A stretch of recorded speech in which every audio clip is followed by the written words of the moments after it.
The people that are going to split hairs about 61 cards don't really understand how much of a how statistically insignificant it is. Okay, MTG bot appears to be working at least because the game status is live, so we got that going for us at least. Alright, what am I doing here? I've got that twitch.tv/MTGbot.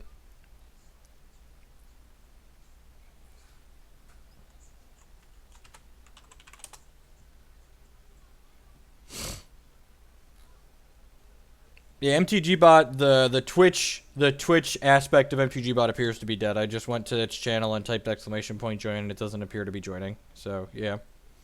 It appears to be dead at the moment. Nothing we can do about that.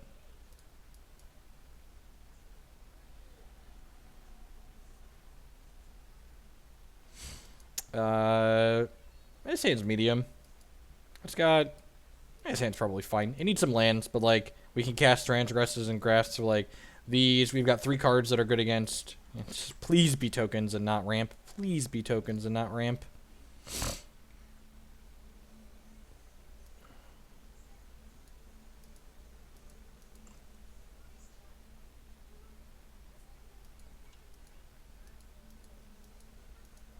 I've played Eternal actually. It's better than Hearthstone in terms of gameplay. It feels like, but that sets the bar pretty low.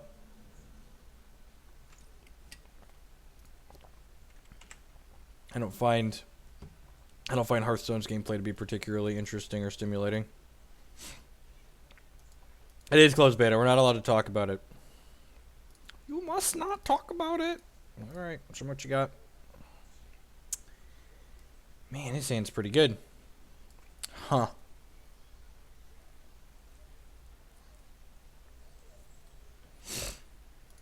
What's the take here? Between Gideon and Nissa, obviously.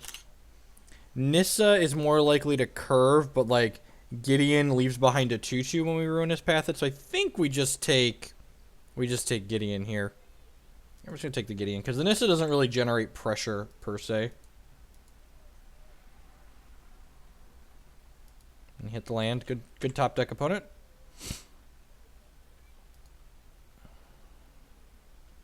Untapped land. Settle for a tapped land for sure. Yep. No reason to not play this at instant speed. He's land on land, take the Nissa. Nah, my opponent's a professional. There's no reason. The Gideon's gonna pressure us more than the Nissa's. Even when he hits the land here like he did, the Nissa doesn't really generate pressure.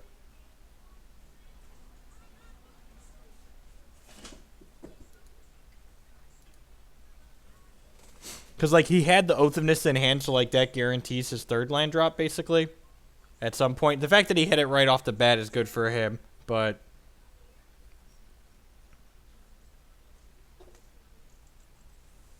you want to come in here?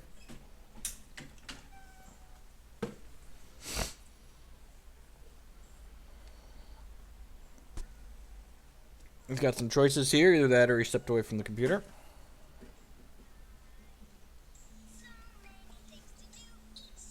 Okay, Dad's got to turn the sound down if you want to sit over here with this. The internet doesn't want to listen to Caillou. Okay, you can sit on Dad's lap.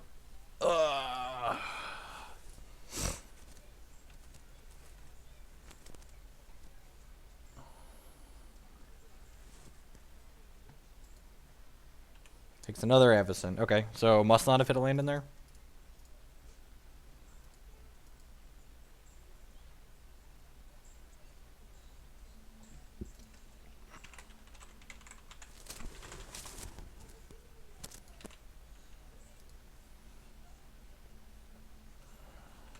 Alright, so his hand right now is Avacyn, Deccanstone. Seems good for us. So let's just go ahead and nip this in the butt before it adds power and toughness to the table. Or power, really. It already added toughness to the table. Jake is adorable.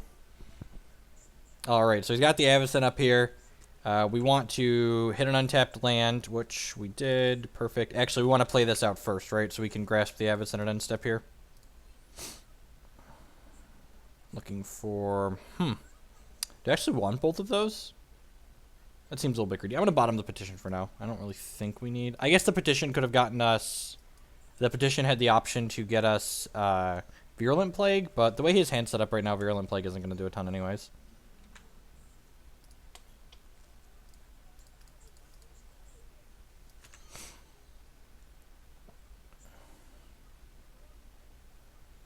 Alright, so his hand right now is Avis and Deckenstone. Languish is not bad. Alright, so I'm just going to play this Sorin and plus it. And then next turn we can just Languish away his Avis and his plant tokens.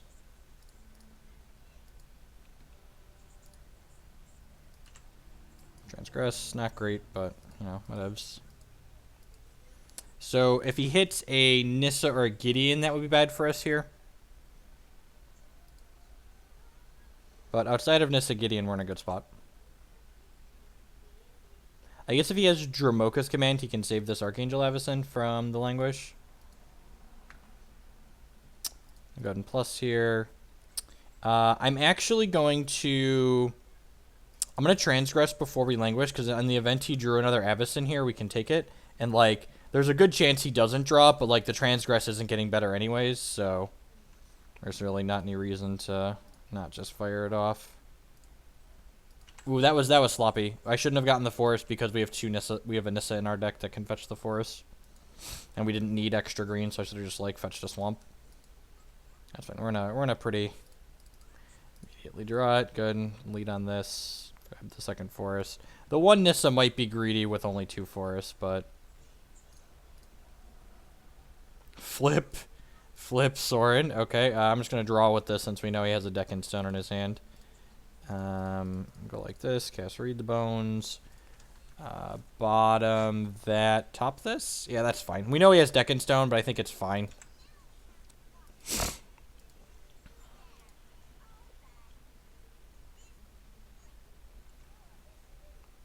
The old Hangboy for 1,000,000. Alrighty, well, let's go ahead and plus, play a land. I think I'm going to make a 4/4 at this point. Yeah, I'm going to make a 4/4 at this point. Play out my Dragon Lord, play out my Sylvan Advocate. Go ahead.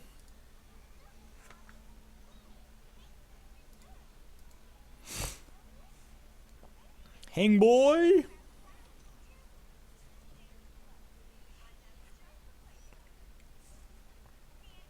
His tablet isn't too loud in my lap, is it? It's got some sound playing, but I just want to make sure he's not it's not being too obnoxious for people watching the stream. I've got the sound quiet.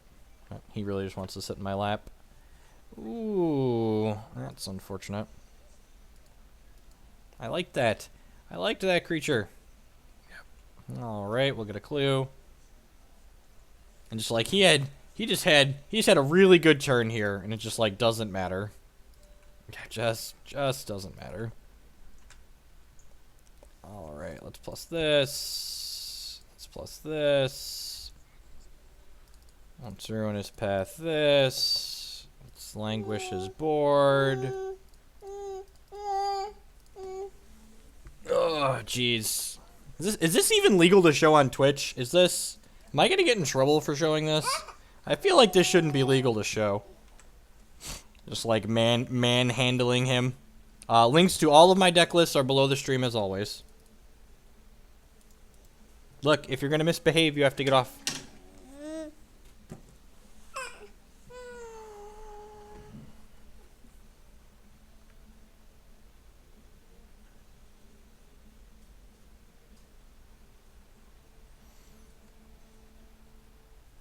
Alrighty.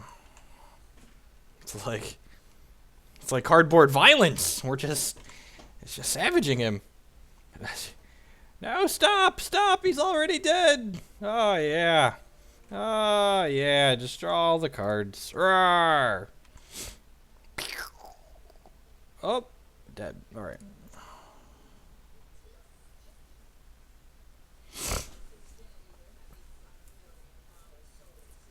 X5, not bad, Stink. Not bad. I had a bunch of people telling me they were playing the deck, so I like... Cletus is fine, Linval is fine, I don't love Transgress, I don't mind Duress. I like Price better than Grasp in this matchup. because killing Sylvan Advocate's important. You're not going to get an edge on people. That's just how the format is. It's just everything super close. Oh, you need a good pauper deck. Sorry, I thought you said paper deck. Yeah, the Tron deck's real good. Link to that below the stream, like everything else. Dragon Lord Jamoka's not stellar in this matchup. I'm just going to cut him. Kalidas is nice for turning off Hangerback Walker. Adam the Greek with the 5-month resub. Thank you for the continued support. I do appreciate it. You bring our sub goal to 128 out of 150 towards the next long stream. Thank you and welcome back. Resubs. God bless them. Yeah, I think the 3 Duress is. I think I like this configuration. Let's give this a go. Let's give this a go.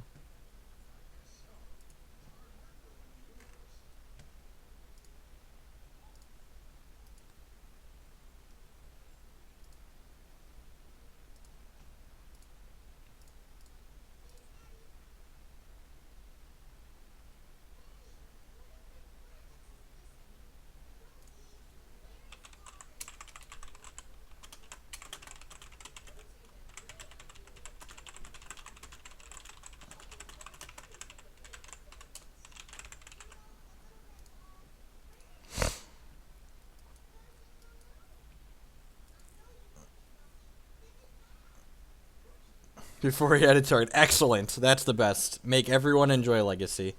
This hand's medium. I think I'm going to keep it. It's definitely not exciting.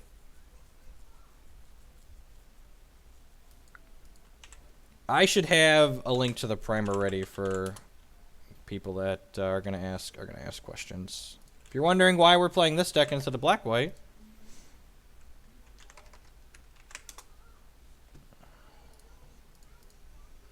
and check that out. God, that's the best thing about writing. Is that like when people ask you questions, instead of just like having to repeat myself all the time, I just like go read this thing. I already explained myself real well, or what I think is real well. Hang boy, sure. Yeah, I'll just do this.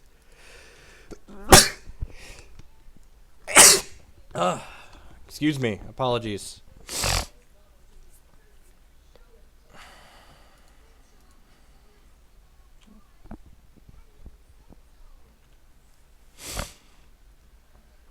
It's like a better. It's different. I don't know that it's. I wouldn't use better or worse. It's definitely just different.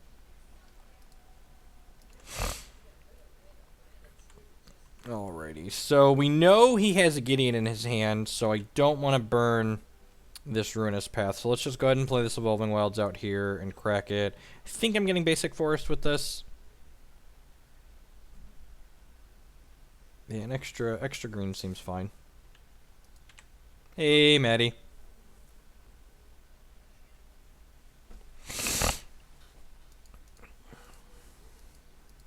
I don't think that Tron deck has bad matchups in Pauper. At least not any that I've found.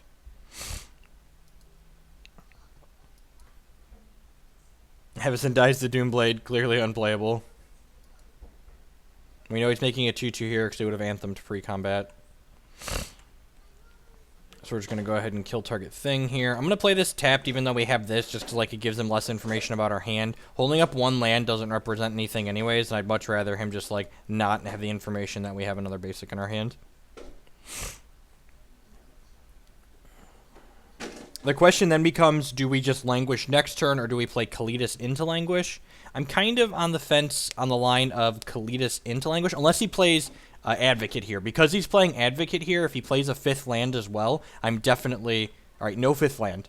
Alright, so if he had played a 5th land with the Advocate, I think I would... if he played a 5th land with the Advocate, I would definitely... this is actually kind of close. So he's going to get more... Yeah, the fact that he's going to get more Thopters, I'm just going to burn the Languish now. We do play Languish, Todd. Like, we do. It's so weird. So weird.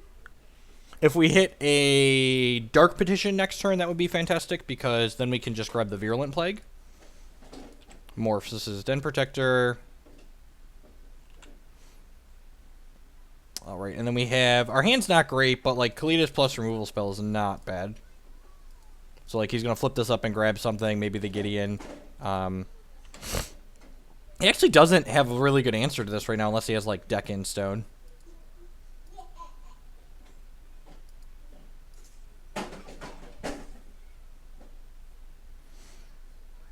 So, would like some spells at some point here. I guess we did keep a 5-lander. These are like virtual spells. This is one of the nice things. Like, this deck's playing 27 lands, but we have 8 creature lands, so we get to get attacking. Grabs his Gideon back and a move that surprises no one. Hopefully he tries to fight these two. That would be great for us. Deck in Stone. Well, we'll kill this in response so we get a zombie. So, like, that's a pretty good exchange for us. Like, his guy redrew the Gideon. If he doesn't have a 6th land this turn, he drew a 6th land, sure.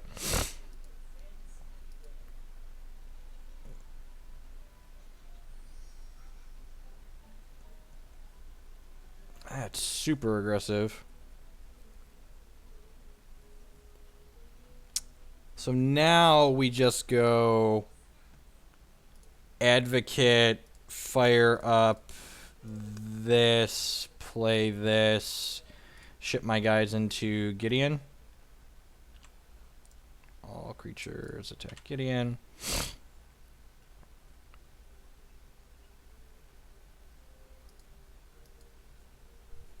I'm doing well, Awaken.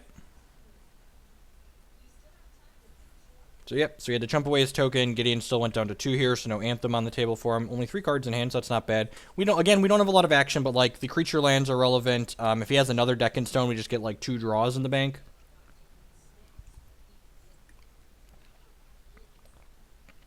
I am going to the Open this weekend. That's the reason we are playing Standard. So, 2 draws in the bank here. So I'm assuming this is just an attack with Gideon. Sylvan Advocate, that's pretty good. Alright, Sylvan Advocate means he can attack with more than just Gideon. God, Ultimate Price would be the nut here. Ruinous Path, also good. Another land, excellent. That's exactly what we were going for. That's probably not particularly good at this point. Now the Ultimate Price is a little late, but we can still duress here. Den Protector, gross. That's really gross, actually. So we're just dead. Our life total's lower than I was. Where did all of our life go? Just scale of 1 to dead. I guess we have block, price this. All right, so we're not just dead, but we're not looking good.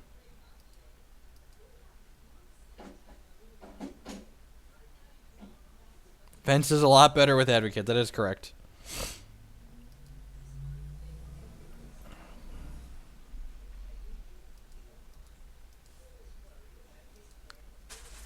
Oh, and he can Deck in Stone. He can Deck in Stone, I think. So we are just dead. I mean, I grew up in the south suburbs of Chicago. Like, look up the average murder rate in Chicago. Just like, if you're ever bored and want to be terrified, just like look that up.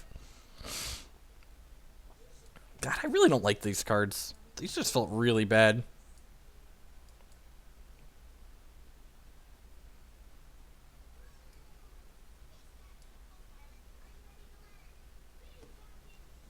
I'm gonna try Den Protector. It's basically it's evasive, which seems reasonable. And just bring in another Ultimate Price. Let's try this configuration, especially on the play. Chicago's got one of the highest murder rates in the country.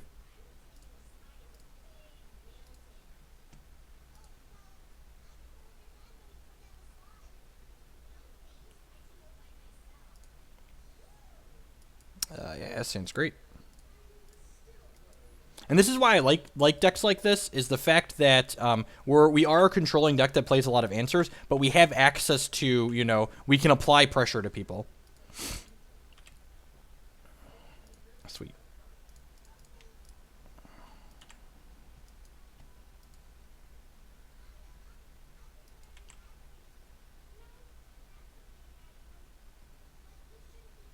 south and west, the two directions. I grew up in the south suburbs.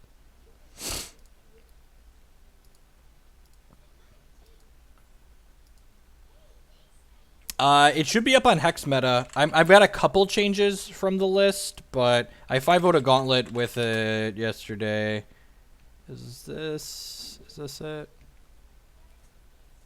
Yeah. Drew Die. It's very close to this. Very, very close to that deck.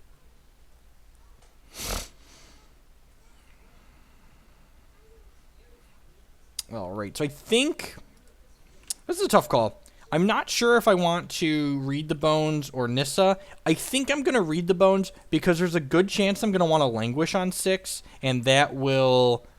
And languishing on 6 means I would lose my Nissa. I really don't want to do that. Petition can get Virulent Plague here, which is nice.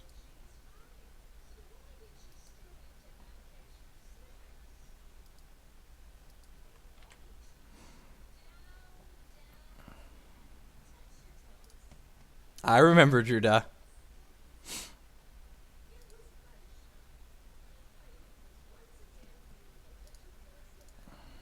Alright, what you got, OP? If he has an advocate of his own here, it's actually going to be kind of annoying. I cut the lawn this morning, or I mowed like half the backyard before the stream fired up, so I've got some minor allergies from all the crap that the mower kicked up. So apologies for the sniffles. Just a hanger back. Let's go ahead and attack here with this. I'm going to make a liar out of myself and play this. I might make a liar out of myself and just play this. Because I really don't want to put this face down because I want to be able to play it and flip it in the same turn. Yeah, I'm just going to play this before we draw the second forest and, like, get our value out of this card. Because, like, I guess if we languish this away, like, it technically drew the forest.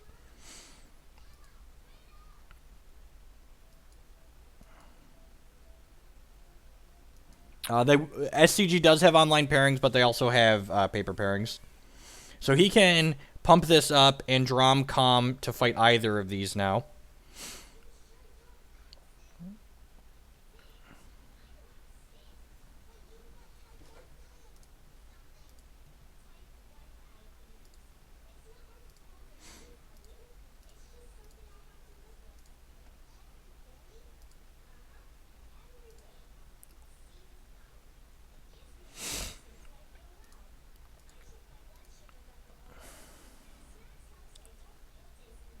No, you don't have to. They have paper pairings as well. Have to implies it's the only option.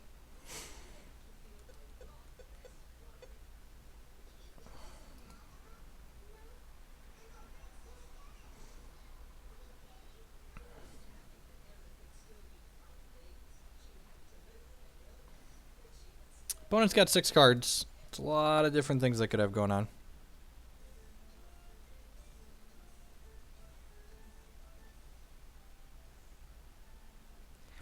The Winter Moon decks are not well positioned post, since this Boris Blastforge deck exists in Hex now, the Winter Moon decks have gotten significantly worse. They just don't have clean answers to Flying Hierophants, and you can't apply enough pressure usually. Danny, I don't think the Winter Moon decks are great choices right now.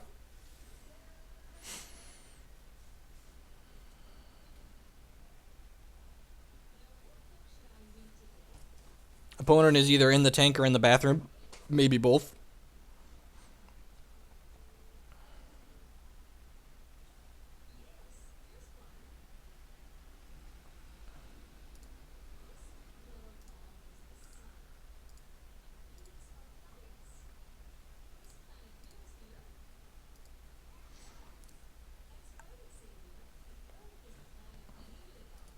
Yeah, basically, yeah. If you're not...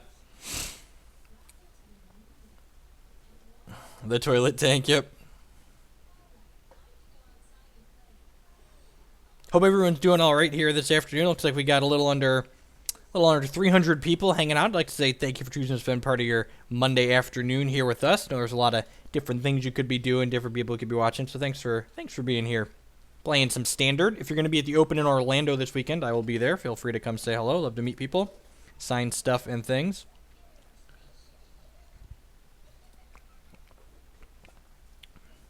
Wow, that's great for us. Sweet. So let's play the Swamp. Let's put this face down. God, my Den Protector is going to rebuy a Divination. That sounds wonderful. Divination Plus at that. Or we just get to, like, unmaking this at some point and get our Nissa back.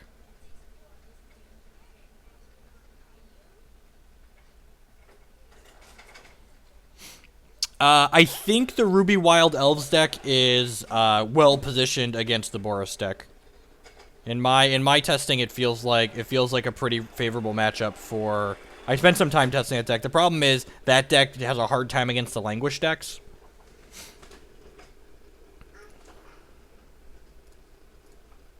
Now the question is, do I want to jam the Reed or do I want to fire up Shambling Vents and gain 4? I think I want to jam the Reed because I want to trigger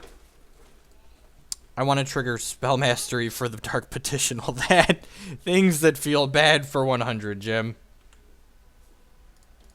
Attack with both of these.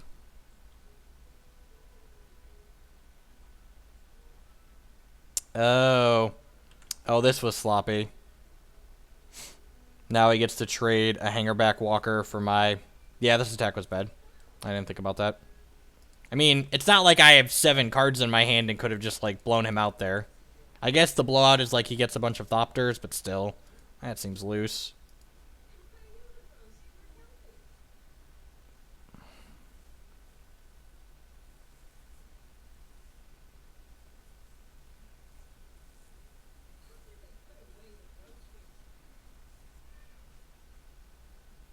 Gideon's going to be rough here.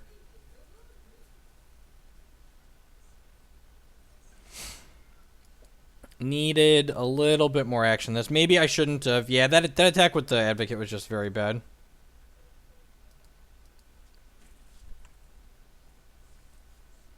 It's just not. Yep. Ugh.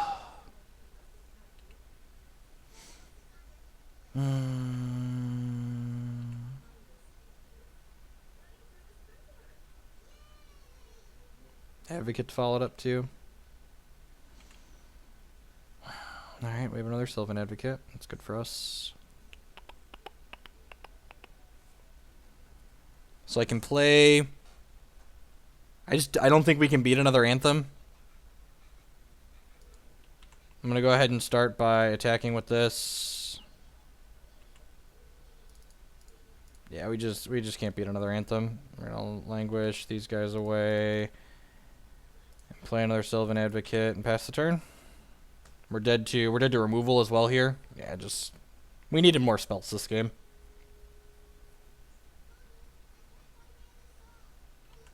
And it's not even that we needed more spells. I made a mistake. Like we got pretty flooded. We got a little bit unfortunate with our draws, but like the fact that I ran my Sylvan Advocate headlong into his Hangerback Walkers was just awful. Like that's just not something that should have happened. We're pretty dead here. If I would have been up a Sylvan Advocate here and he wouldn't have popped these, he wouldn't have had these tokens. Yeah, we're just dead. Maybe we're not dead this turn, but like we're not coming back from the 2 Planeswalkers. Yeah. So like if I wouldn't have run my Advocate into his thing, he wouldn't have been able to pressure our life total the way he did. We would have had a 6-power Shambling Vent to like buffer our life total an insane amount. We would have survived to another Sylvan Advocate and to cast this Dark Petition profitably. So yeah, just my mistake cost us that match for sure. We're gonna have a quick word from our sponsors, and then we'll be back with another match. Thanks for hanging out, folks. Oh, hi there, folks. It's Television's Ruben Bressler here from Tales of Adventure to talk about Eternal Extravaganza, which is one of the highlights of the Magic calendar in 2016. This 4th installment of EE will be taking place June 18th and 19th at the Merchant Square Mall in historic Allentown, Pennsylvania. There's a 15K Legacy main event on Saturday, and both Modern and Vintage 10Ks on Sunday. Every player that registers for any of the 3 main events will receive an awesome exclusive EE4 playmat. Prizes will be paid down all the way to X and 3 in Legacy and X and 2 in both Vintage and Modern, and all 3 event champions will receive not only top prizes, but also some really sweet looking trophies. For those that can't make it, I'm sorry, but we will be broadcasting EE4 live on twitch.tv/Tales of Adventure throughout the weekend. So visit eemagic.com or check out the hashtag EE4MTG to learn how you can become an Eternal Master this June 18th and 19th at Eternal Extravaganza.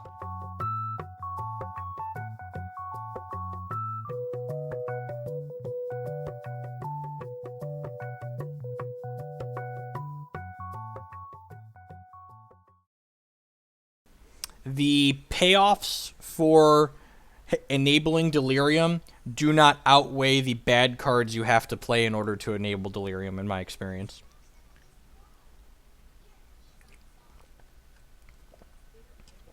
Esper Control. I haven't really played much against Esper. I think we're ahead against Black-White. Black-White's the deck I'm worried about in terms of control decks. Modern Grishelbrand. I think Modern Grishelbrand is one of many all-in modern decks where if you're running better than your opponents, it's fine to play. It has very little interaction and doesn't go long very well, but if you're interested in string cheesing people out, it's one of, I don't know, probably a dozen decks that does that appropriately. Death Shadow, Grishelbrand, Infect, like, pick your poison.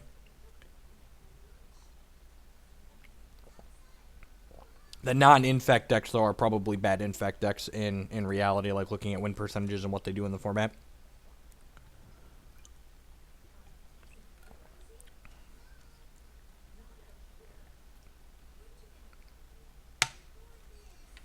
Hey, Zach.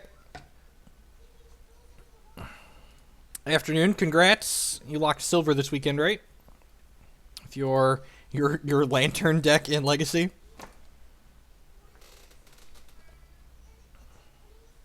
What do you think of Mardu in Standard? Mardu, in my testing, was a bad Black-White deck. As opposed to this, that feels like a better Black-White deck.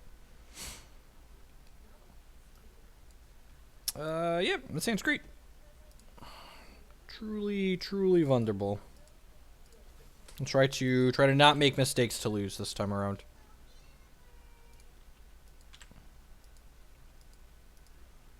And again, like that's what you want to do to improve when you're playing Magic or any TCG. Like you want to focus on the things that you had to change. Like that last match, it was very easy to just like look in the third game and go, man, we cast Read the Bones and we bottomed 2 lands and then we drew 2 lands and we're so unlucky. But in reality, we wouldn't have needed those extra resources from the Read the Bones had I just not run my Sylvan Advocate into his Hangerback Walkers. Like that's the way you want to look at things.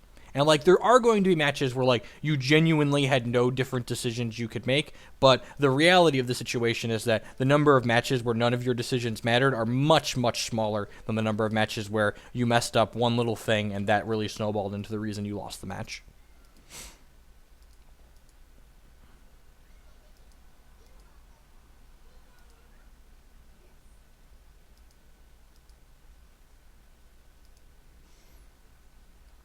Advocate's a little bit awkward game 1 in this style of matchup because it turns their removal on, but post board it puts an awkward pressure on them because they have to respect our creature threats in addition to, you know, boarding and other things like that. Just basic planes up here means we can go ahead and just ship in with this event. What are your thoughts on Death Shadow? My Death Shadow aggro would be the exact same comments as what I just said about Grishelbrand. It's one of the many all-in decks that's just fine. This is going to be a Gideon. We're going to ultimate price the token he makes and untap and Ruinous Path it. We're using ultimate price as opposed to the Grasp of Darkness because you want to prioritize your Grasp of Darkness to kill their creature lands in this matchup. I'm actually going to wait to play that land out because I want to trigger Tireless Striker in case we miss a land drop next turn.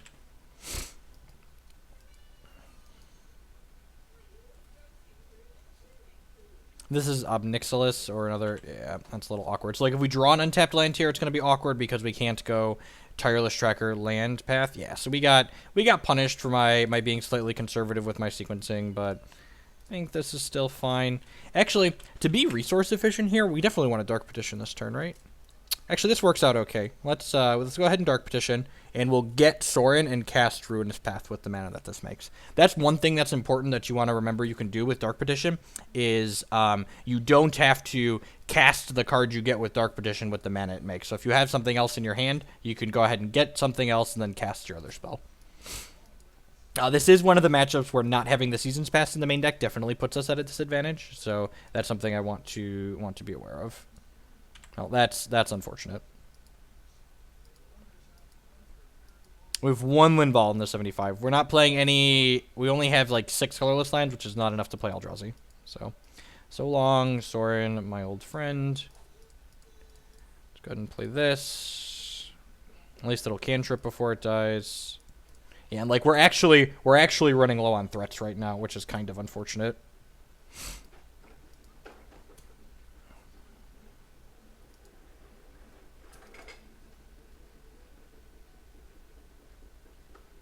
Yeah. Yeah, without Seasons Pass, they can definitely run us out of threats. So I still think we're ahead on average. And I'm actually going to fire up the Quagmire here, because I'd much rather the Quagmire die than a Shambling Vent. The Shambling Vent's much more valuable. The extra bits of life that the Shambling Vent offers later in the game is huge. And if we're getting into free damage, that's fine. Like, we're potentially missing 2 points of life here, but yeah, he's just going to grasp it.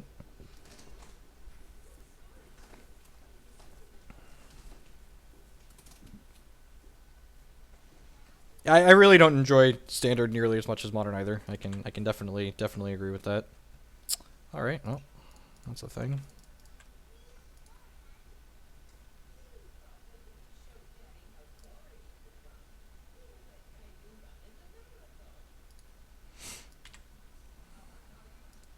So he can kick a Ruinous... Oh, yeah, that's what's sloppy. I'm going to take 4 extra points of damage here, probably. If this is a kicked Ruinous Path... All right, just a Gideon. That's fine. So if he had Ruinous Path here kicked, I should have played the Swamp, because then I could grasp his thing. The fact that this is living is nice, though. All right, let's go ahead and plus. Canopy Vista. That's tough. So I'm going to go ahead here and just play out a Swamp. I'm just going to play out the Swamp and pass the turn, I think. Jolly St. Nixilis, yep. The Charge Colossus is just another threat in the reserves. You got to remember, getting 8 charges in that deck basically says draw Oracle Song. So, like, it's like drawing 2 and some extra cards. Anguish in Making. That was a good top deck opponent. It's unfortunate. That makes my... The fact that he top decked Anguish in Making makes my not pressuring his Gideon last turn much worse.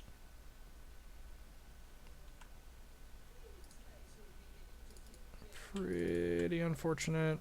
Let's languish here. Fire up Quagmire. He's Quagmire. Quagmire. Bum ba dum bum bum bum. See if he's got another grasp. He does not. Sweet. Okay, so our creature lands are probably going to be able to pressure down his Gideon, which is nice.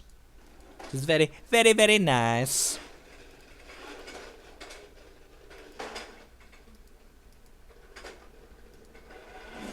I mean, I'm above average. I don't know about good.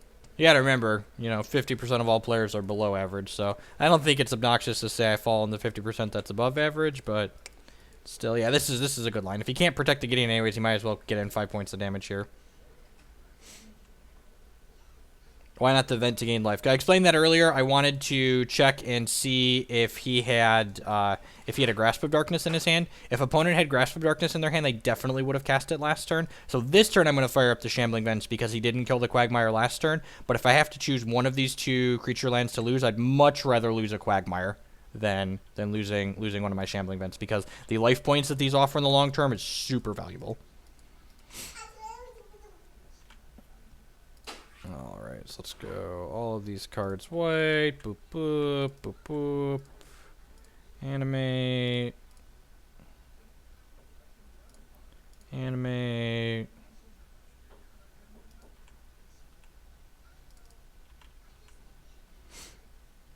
He fires a Piz Shambling Vent. I grasp it with Darkness.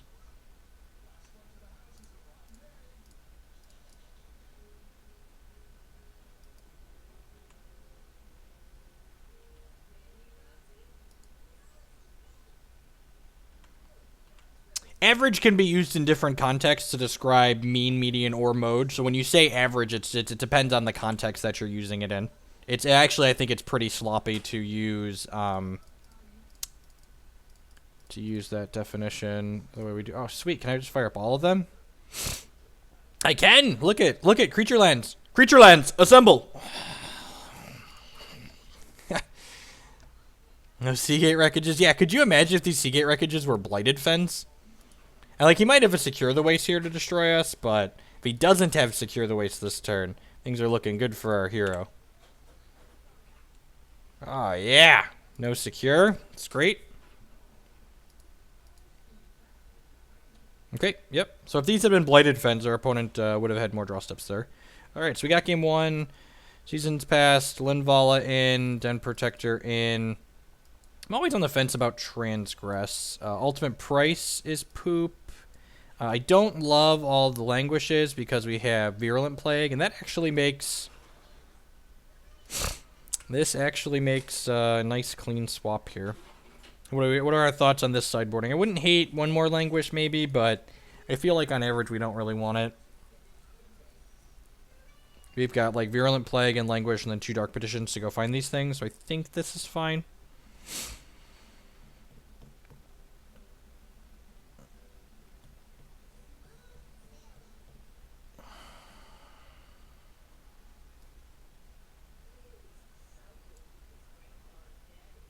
I think I'm just going to go ahead and submit like this.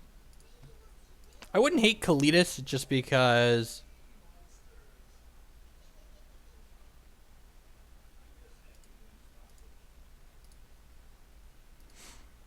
Why Linval against control? Just because it's a threat, it can gain us some life. Never undervalue what gaining life does in longer matchups like this. Never undervalue what gaining a little bit of life can do. That being said, maybe Kalitas is better, but like Kalitas plus Virulent Plague is not a combo like someone mentioned. So yeah, I think we're gonna do this.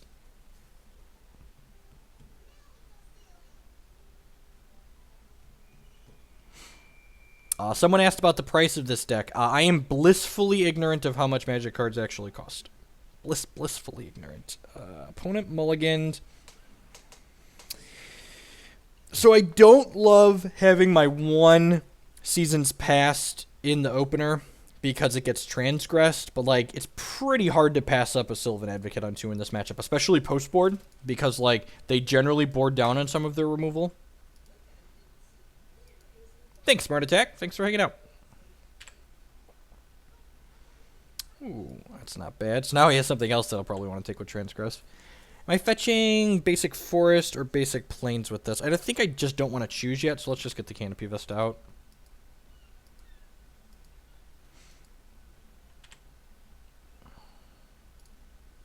Forest.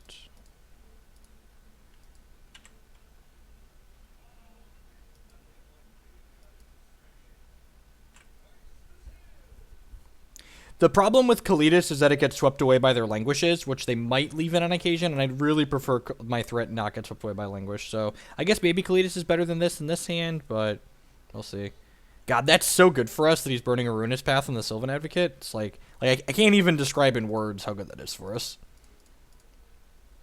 The nice thing about having 2-drops too is that it allows us to do what I did here, which is play this Read the Bones turn 3 on the draw and not have to discard a card, which is great. What's a sub? Subs stand for subscribers, and subscribers to the channel, they help support the stream directly, basically. That's a way that people can help support the stream. Now we have a question. I think I just want to Ruinous Path this. I think it's between Ruinous Path and Plague this turn. I think I'd rather Ruinous Path. Yeah, I'm just going to do that because I really don't want to take a hit from 5 from this next turn. Quick question about Kiki Cord. Kiki is generally weak against the janky decks. Let's turn off auto yields before I skip my turn. Another Gideon? Sure.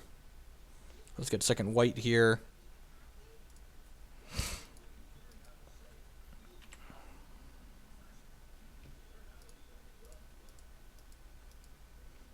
See, a lot of people who play Modern just aren't used to playing Magic in a format that's different than Standard. And what I mean by that is you're used to in Standard, like, the most helpless you're ever going to feel in Standard is, like, playing a deck like I'm playing against Ramp, and even that, you have a real chance. In formats like Modern and Legacy, there are a lot of times where you are just super helpless and literally can't do anything about what your opponent is doing to you, and it feels bad. Like, that's why Standard's the most popular format in Magic, because, like, it doesn't have these really skewed games where you just, like, well, just I'm dead because of what they're playing and what I'm playing.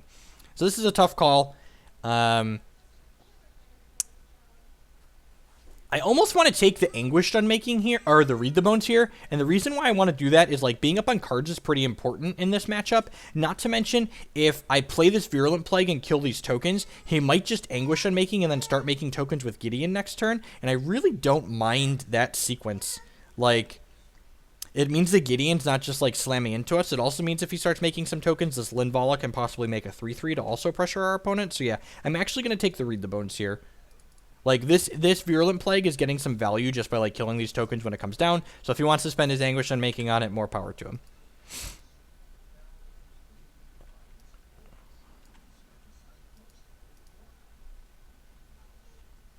Yep. Pick your poison. A lot of really good choices here. I think the easy choice is Read the Bones, but I would not fault him for taking the Seasons Past here. Like, we're just, like, one untap away from just, like, Past, and, yeah, I get you. So that doesn't surprise me. Alright, so now we get to Read plus Advocate next turn, which is pretty good for us. Or we could do that plus Advocate, you know? Better lucky than good. Both helps. Both helps. Ideally, you want to be lucky and good, but if you have to pick only one, always choose lucky. Lucky beats good every time. That's a feature. Yeah, exactly. And I'm not complaining, or, like, Modern's one of my favorite formats, but, like, that's just something that you need to understand is a facet of the format. Like, sometimes you're just not going to get to play Magic, and you have to be okay with that. Yeah, I'm just gonna play the Linvala here. With Virulent Plague out, the extra alt text isn't very good anyway. It's just like play a 5/5, gain 5. Sounds great.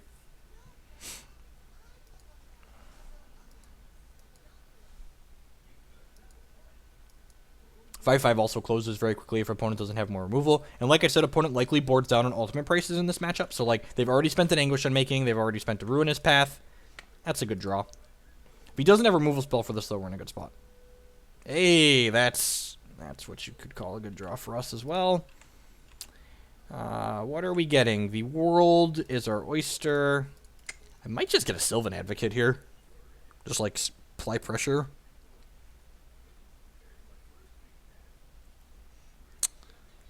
I get Den Protector and put it face down. I get Sorin. He's already played 2 discard spells, so maybe I'm just supposed to, like... I could cast Read the Bones. What do we like? Do we like read into threats, or do we like just getting a threat here? This is game 2, right? So we got a little bit of time, so let's talk about it. So what do we like here? Do we want to get a threat, or do we want to get Read the Bones and dig for more threats?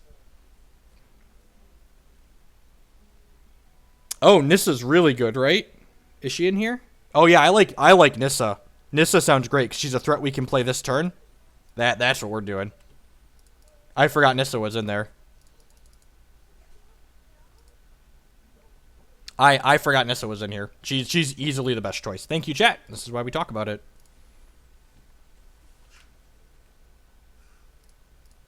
Draw some cards. And true Sylvan Advocate. Woo!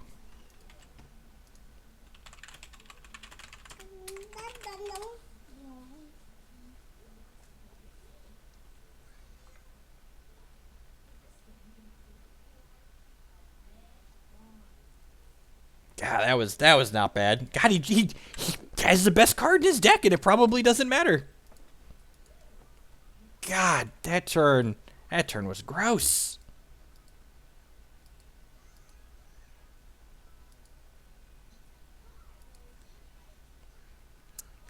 Pick one of my 3 things to kill. I mean, it's easily Nissa, right? Like, you just, like, 5 Nissa here. You just, like, use this as a gain 9, kill my Nissa.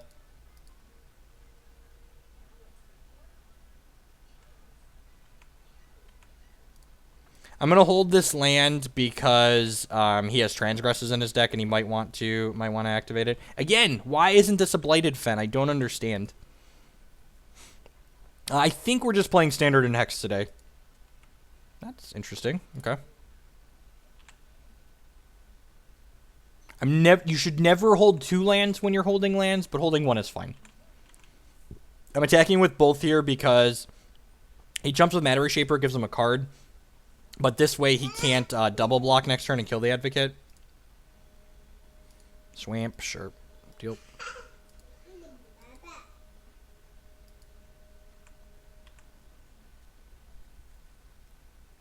We can make a 2-2 with this, alright?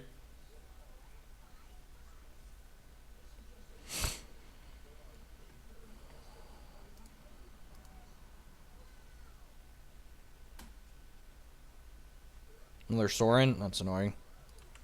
That's unfortunate. So he gets to kill probably Linvala here. And gain 5. So we have a game again. Like, we can no longer continue bricking off. If opponent didn't hit a threat there, we could continue just, like, building a brick house and it wouldn't matter. But the fact that he tagged our Seasons Past with the Transgress, like, again, that's why I played 2 Seasons Past in Atlanta. I think this is, like, the only matchup we want it, though. We'll see. Another Dark Petition would be great. Just keep drawing lands. At least we can kill Sorin. And, like, we're not in an awful spot. Like, we're both... It's like my Advocate versus his Shambling Vent and, like, top decks on both sides. Can no longer attack because I don't want to trade this for those 2. It's unfortunate. We also want to hold land in case we draw a Tireless Tracker. So I'm just not going to attack here.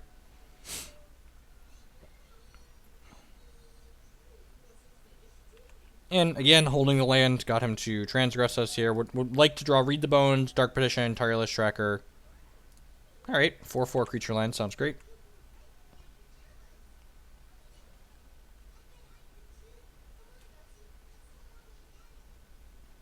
Did I miss a question? Someone asked about Commander. I do not play Commander. I only play I generally only play formats that are relevant in competitive Magic.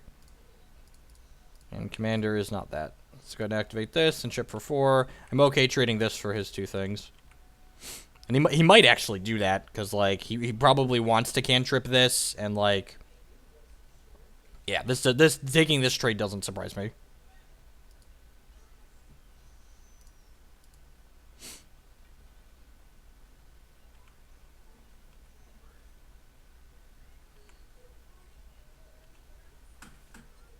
Alright, sweet.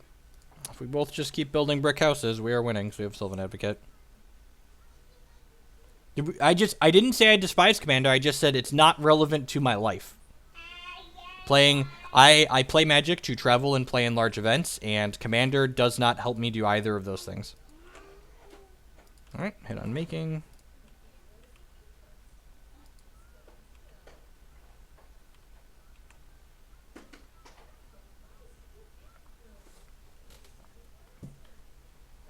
Oh, this will be good against that. I'm going to draw for the turn first, see what we get. It's pretty good.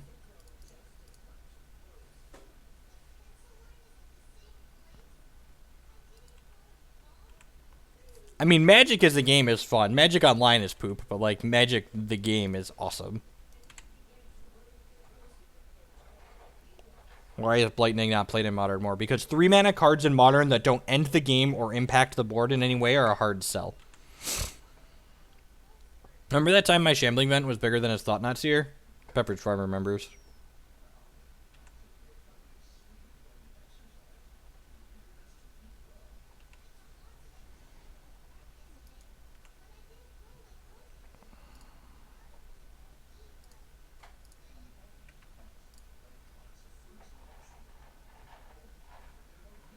Nice. Nice secure the waist, bro. Has to jump block here.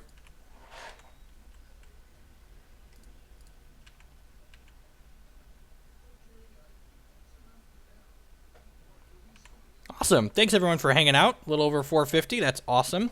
Thanks for choosing to spend part of your Monday afternoon battling some Standard here with us. I do appreciate it. Second Shambling Vents. Yep. Having 8 creature lands is a big up in this this like pseudo mirror as well. And like I think this matchup, this match was a good example of like why I've cut down to Seasons Past, just to 1 Seasons Past. Like he took our Seasons Past away in this game, and like we didn't have it in the first game, and like we had to work harder to win the match, but we did still end up winning it.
Wait a minute for my commercial to finish running before we start this match. I don't want to punish people for not having ad block. I appreciate the people that don't have ad block, and my subs. My subs don't see ads. I appreciate you the most.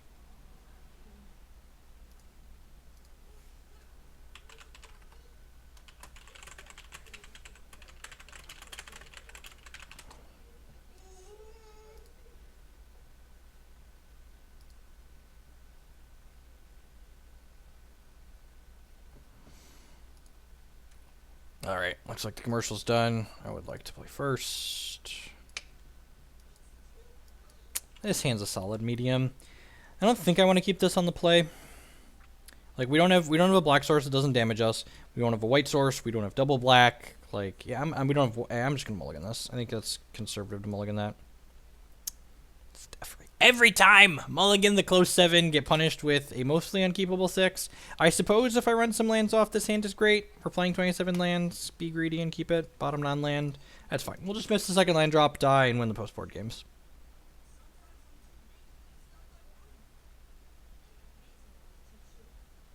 No, it does not awaken. I have it so the subs don't see ads. So I appreciate y'all. Y'all go above and beyond. Excellent skill game, all that jazz, etc., etc. What synergies do you think are underused / underexplored in Modern? I don't really have a list offhand. There's a bunch of decks in Modern that are just like 1 card away from being really good, I think. But oh geez, Black Source, untapped land. Oh, we're so dead. Oh, we're so dead. Oh, we're so dead.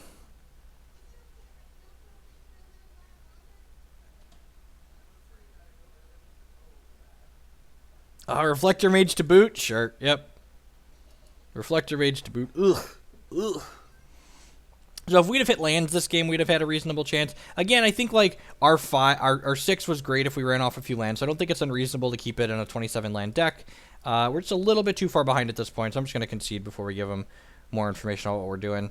If opponent keeps up in the format and like knows what I've played in the past, they'll know what's going on, but we can't miss twice there, especially with the start that our opponent just had. I like Deadweight in this matchup. I like the extra ultimate price. I like Kalidas. I like Linvala. What am I not a fan of? I'm not a fan of Transgress the Mind. I'm not a fan of Nissa.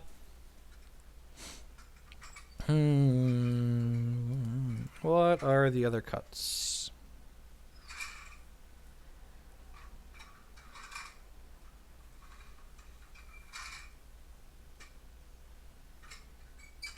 Oh, Virulent Plague is not great.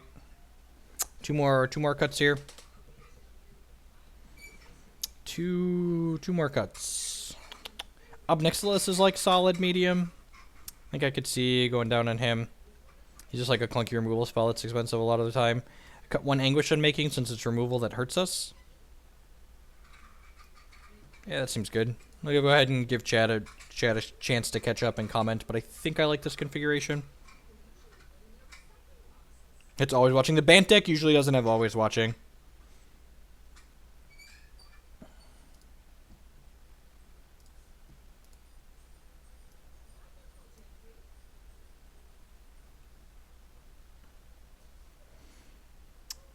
No, if they're leaving in Dramoka's command against us, I think that's fine.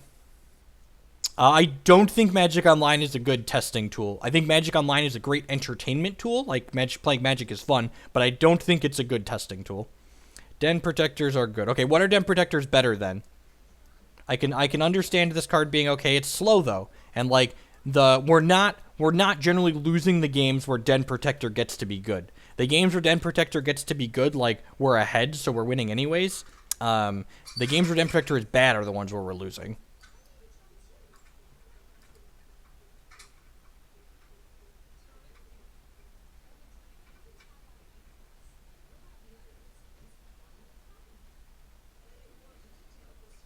Tireless Tracker has a bigger PT box, so I think I'd prefer Tireless Tracker than Den Protector. Like, Tireless Tracker, I could just, like, play on 3 and trade off aggressively. Yeah, and Tireless Tracker becomes a large threat.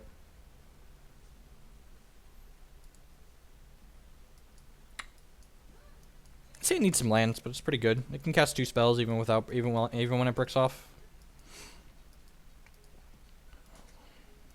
Make an argument for more than 2 Tireless Trackers.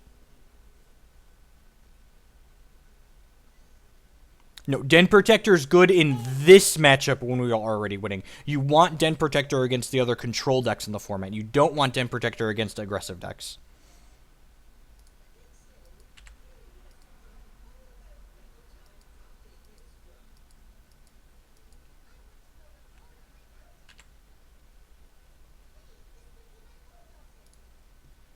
I'm just going to go ahead and path this because it's mana efficient. He might have Gideon's post board, but I think I just want to be mana efficient here.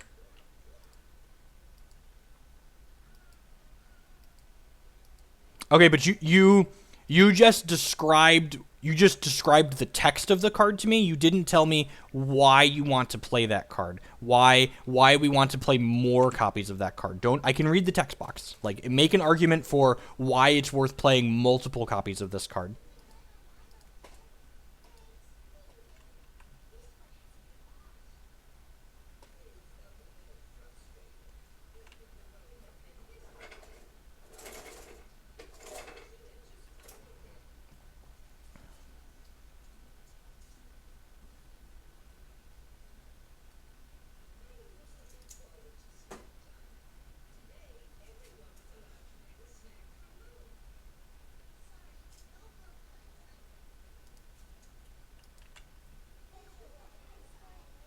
Murder Punk with the 2-month resub. I appreciate the continued support, mate. Thanks for coming back again. My subs are the best. They do the most to help enable me to continue streaming, so I do appreciate that. Thank you, and welcome back. I recommend making friends with other people that play Magic and like playing gauntlet matches. That's the best way to play Magic.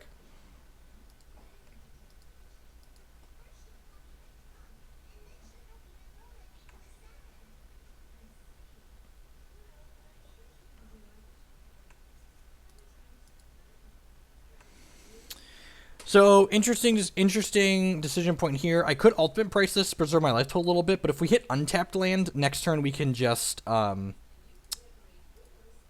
we can play Linvala and just gain a bunch of life. So, yeah, look at that. I like waiting. We have a lot of untapped lands in our deck. Just like, gain 5, get a 3/3 flyer.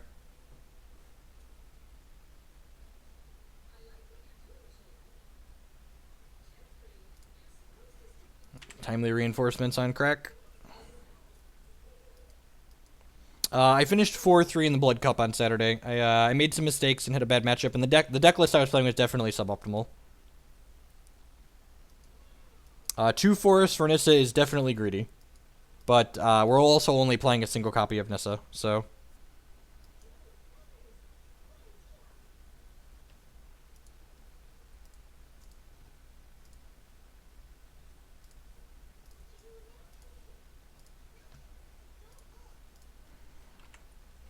Opponent just can't attack. Sounds wonderful.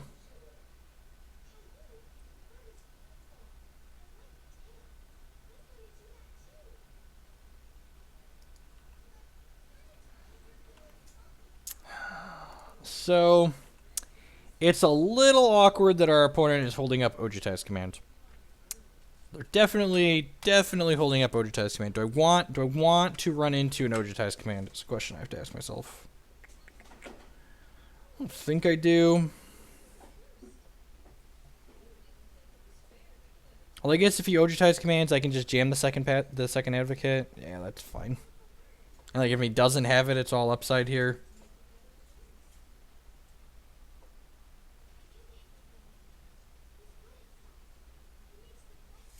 Yeah, we're getting commanded. That's fine. We'll just play this other one out, and then we have grasp and price and stuff up. You have pacifist. That's fine. Probably has collected company too, because why wouldn't they? Let's just get these into play.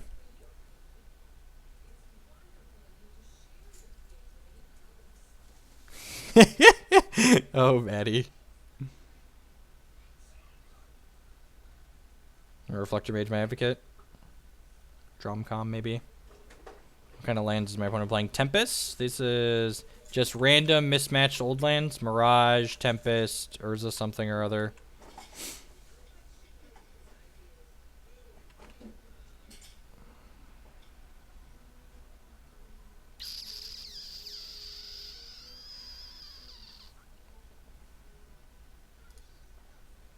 Do I want to burn this Grasp of Darkness? I think I do. I think Ultimate Price has more utility later.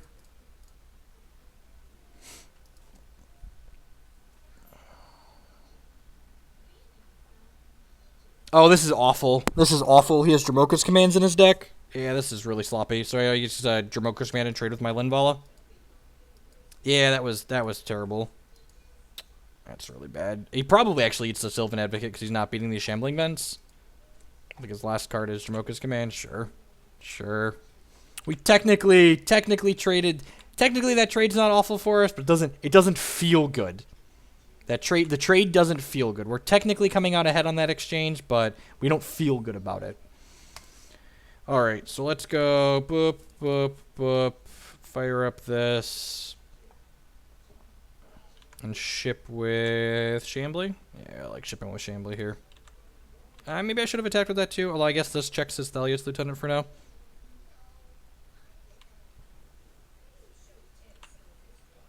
Yeah, just gain some life here. Oh yeah, that's a thing. Activating creature lands feels like playing spells. Just super sloppy play all around. Super slops.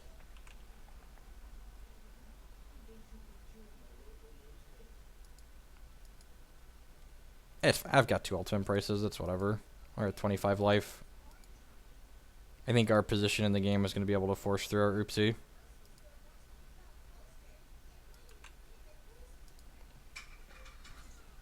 If he plays another spell, he flips these back. Just no attacks. Alright, well, I'm going to kill one of these things.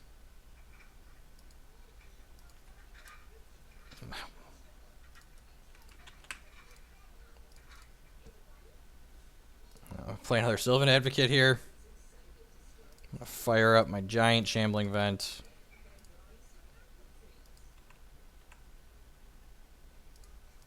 Rawr. Wow, that's aggressive. Just go to 4? Sure.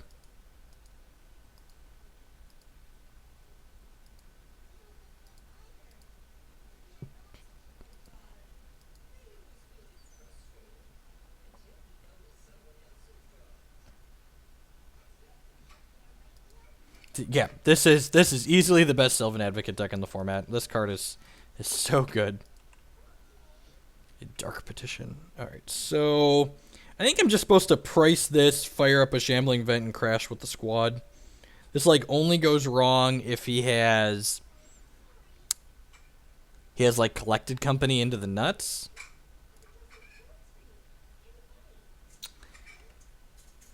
Yeah, let's just do that. And we have a Dark Petition as backup plan here.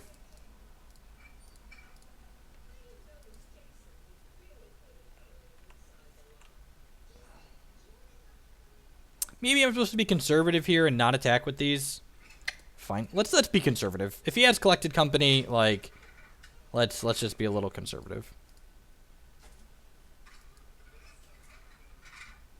I really don't want to get savaged by a Coco. And, like, as long as these things stay huge, like, we're winning this game. We're at 31. Like, even if he, like, hits double Reflector Mage here and bounces both of these, I think we still have a high enough life total plus this for something that...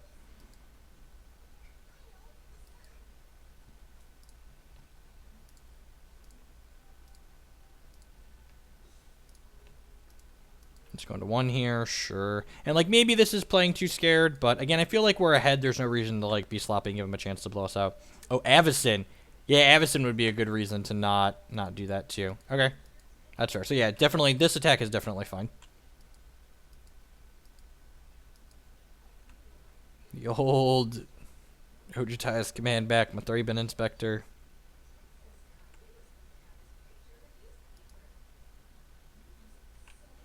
Nah, this card's probably more format warping than Courser, because Courser you had to pay double green to cast. This card you can just splash in anything like we are.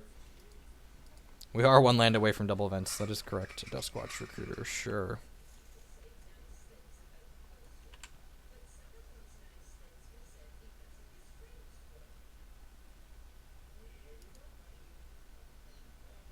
Well, I think we're just attacking with this Angel next turn.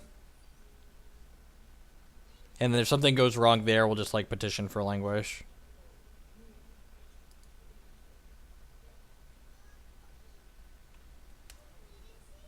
Not as good as it should be. That's fine. Thought Not Seer's plenty good.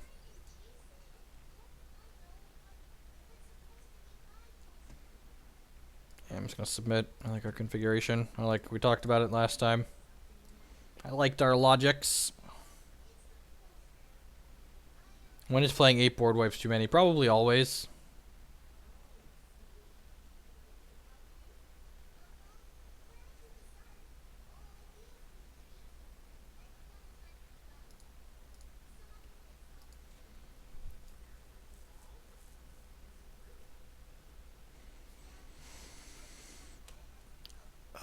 But that's seriously Fringe play in Standard. It's like a staple in the sideboard of the black-white control deck. Pretty straightforward mulligan here.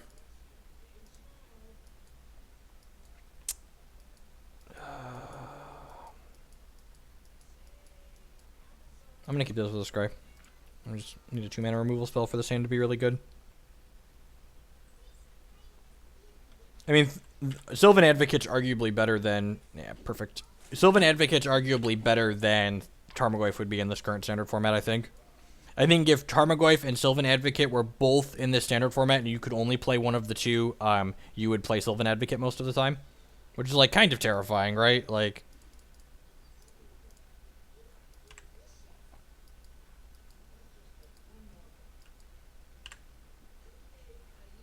This hand was going to be very soft to turn 2 Lambbolt Pacifist if we didn't rip that like we did. Good thing we're a professional. Nope. Today's plan is play Standard and some Hex. Do not want another Read the Bones. Looking for lands at this point in action, which is exactly what we found.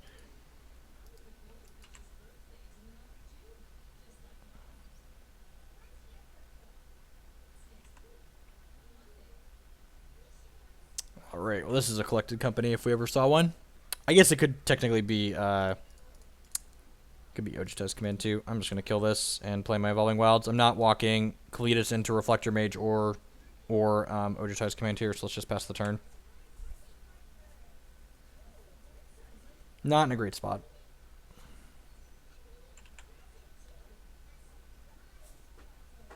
Look at that. God, we'd have been so savage if we played Kalitas that turn. Just like completely and utterly Shrek'd. Let's fetch. I'm just going to fetch the basic planes here so I can F6 on his turn. Always make improper plays for F6 value on Magic Online. If you're not making suboptimal plays to get F6 value on Magic Online, you're playing it wrong.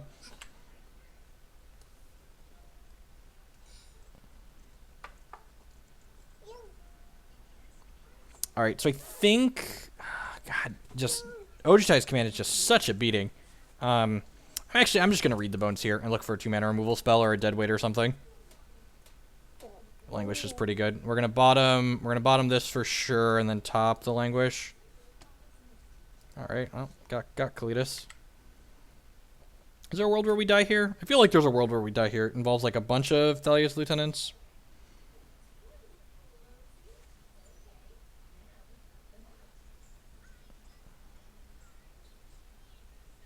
Oh, God. This is not good for us. So are we dead? We're taking 4, 5, 6, 7, 8, 9, 10. So we're dead to a land. We're dead to Thalia's lieutenant. Yeah, just dead. I hate Collected Company. When people ask me what I feel about Standard, I hate that I feel like I should be playing Collected Company because I don't like the design of Collected Company as a Magic card. It's very frustrating to be in this you're putting yourself at a disadvantage if you don't play this card, and I just don't like playing this card. I should probably find Bant Humans to play at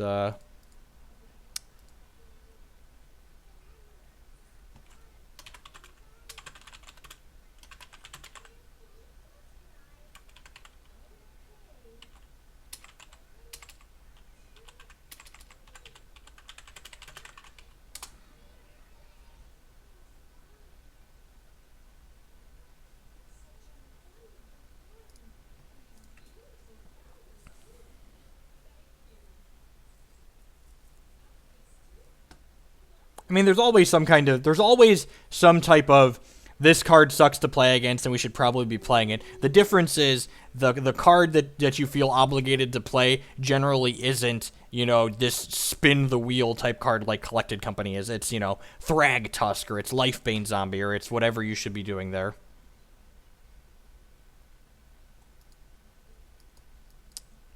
Collected Company is probably fine in Modern. There's a lot of busted things in Modern. God.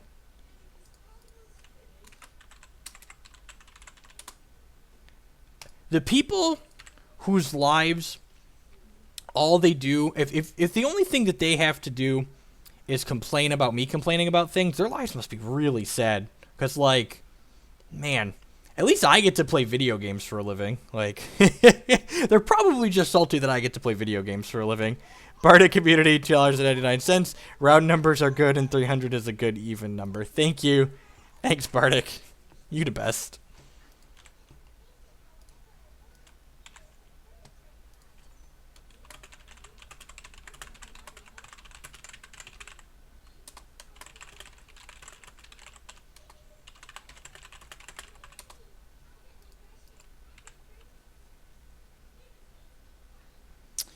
Against double Smoldering Marsh opener, I'm going to hold the tracker till next turn so we can guarantee draw card with it.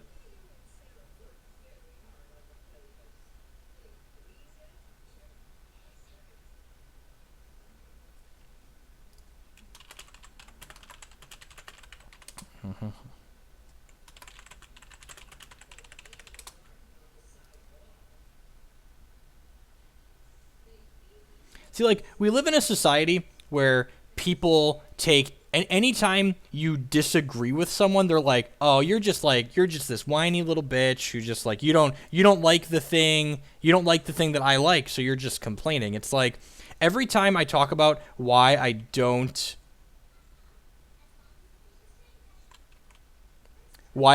enjoy something, like, I make a reasonable discourse, I feel, about why I feel the way I do. And, like, you know, maybe people don't agree with that. People today aren't good at having formal, educated discussions on things. So, like, I guess that's just because, you know, half the people in the world are below the mean IQ. So, below the median IQ, whatever you want to say.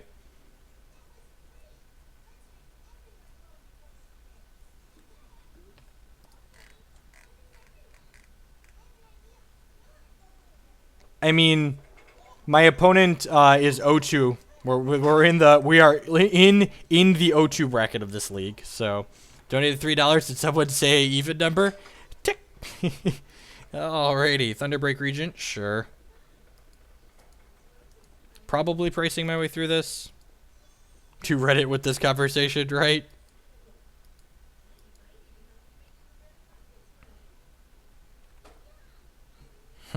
Now the interesting questions. 303 palindromes are off.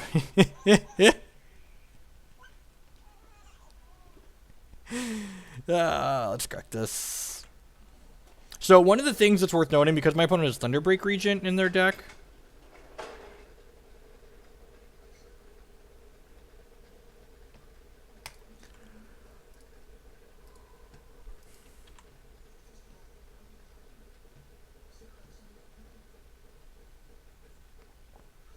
Alrighty, so do I grasp price or just like crack this? I think I'm just supposed to kill this and crack him.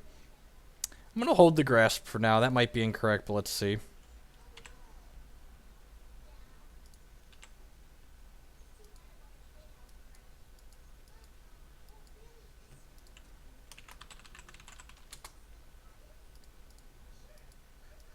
Getting Draconic Roar here is going to feel bad, though. Like, the merit, yep. Okay, so the merit to leveling that up again is because getting Draconic Roar feels bad.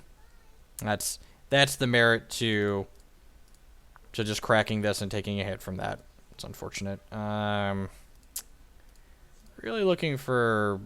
I'm not even sure. It's...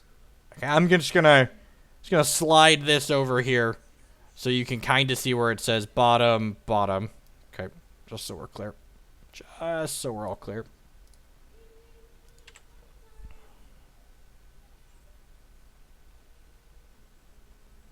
Pew pew! Pew pew pew! People get so offended! The word idiot is not offensive! Good lord. Good lord. If you're so insecure that hearing the word idiot makes you question all of your meaning and just like, maybe you shouldn't be on the internet. Gosh. Cry more.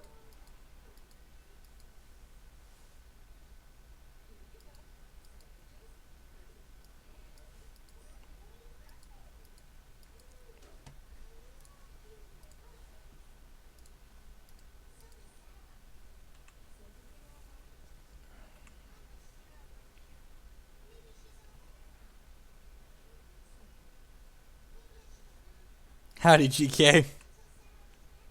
I'm offended by idiot not being offensive, right?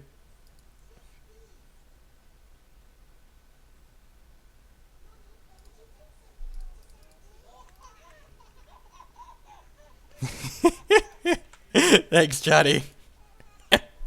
Alright, what are we doing here? This card's really annoying, and we don't have a Kalitas in our main deck. He's got Draconic Roar in his hand and probably a bunch of removal spells.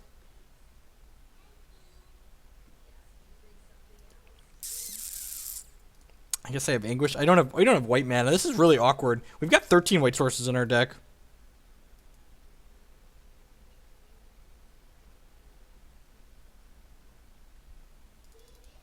I think I'm going to get a Sylvan Advocate because it can block and it makes our Quagmires bigger. It's probably just going to eat crap and die, but I have a dream.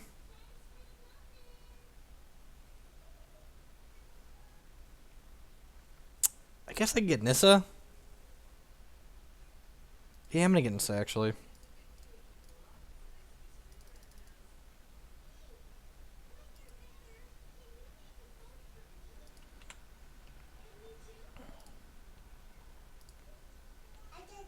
That's like, I love when people like tiptoe around people being obnoxious in their Twitch chats. Like, it's nice to make money doing this, but like in all honesty, like I stream Twitch so I can enjoy it. Like, making money is a plus, but like I was doing this before it was making money, and like I don't need them to watch me so badly that I'm gonna put up with obnoxious people in chat. Like, you can go away. We don't need you to watch. I'd rather have 100 reasonable people here than like 500 unreasonable people.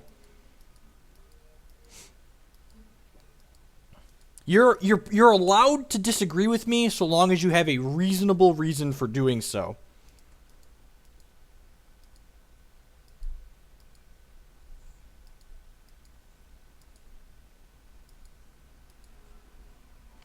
He could kick a Ruinous Path here, perhaps.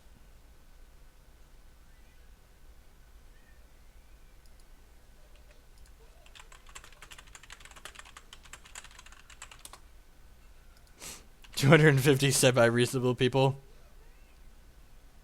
I've not caught anything from E3. Ooh, that's nice. So I think we're just going to Sorin. We're going to Sorin this down. And the reason why I'm just going to Sorin it down is I really want to buffer our life total a little bit here. We could very well grasp it and, like, draw a card here. But I think going up to 13 is something I'm interested in doing in life.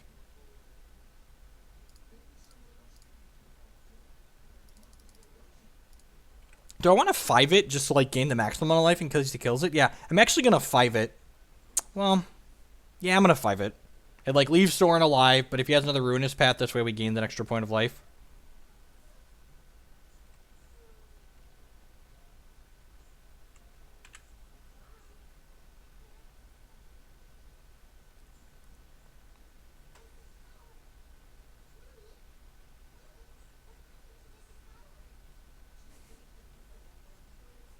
That's pretty good. Yeah, Dark Dwellers too. Very likely playing Dark Dwellers in his deck.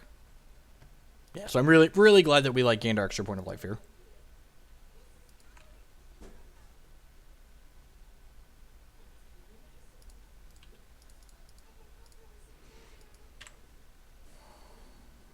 All right, we got a Ruinous Path of our own. Can we triple activate? No, we're not quite there yet, right? That's, yeah, not quite at the triple activation threshold. It's a shame we don't have a Shambling Vent, because, again, gaining life would be really good right now.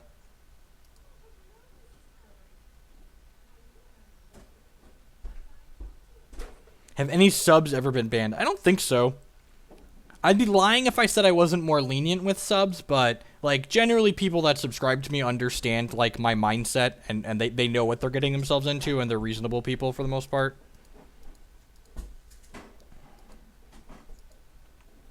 Dark Dwellers, read the bones, sure. So this is probably a fine thing to kick Ruinous Path on. Just, like, continue pressuring our opponent. I could ban myself. You're not wrong, Deathleaf. And he's going to 8 off of this, which is great. The kicked Ruinous Path also won't die to Draconic Roar, which is nice.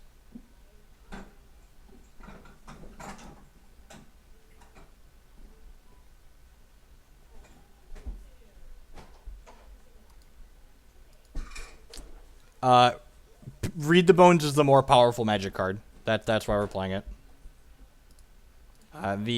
The life gain is a very, the life loss is a very real cost with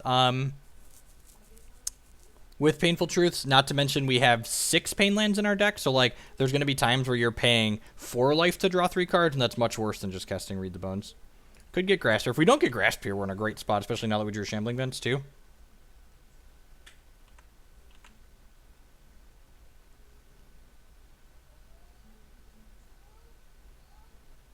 Hey, Preview. I plan to close out today with some Hex. I've got a deck that I've been liking in Hex a lot. The Blood Sapphire control deck I've been playing. So, like, double Roar here.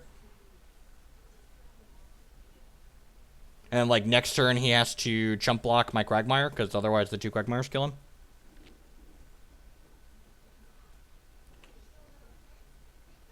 He is doing 6 to us with the double Roar, because we know he has Thunderbreak Region in his hand.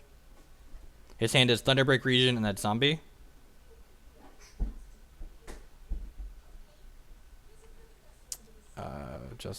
Oh, he's just actually just casting that as a damage us? Sure. He is far ahead on cards. That is correct. Need a Fiery Impulse, maybe? Fiery Impulse would be pretty good. Finish this off.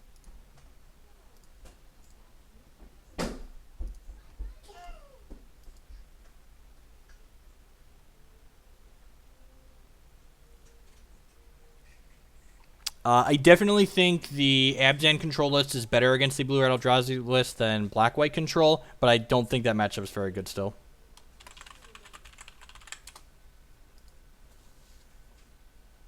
Draw Sword, flip Languish. There's definitely Dragon Lord Colligans in his deck. Like, there's no reason not to.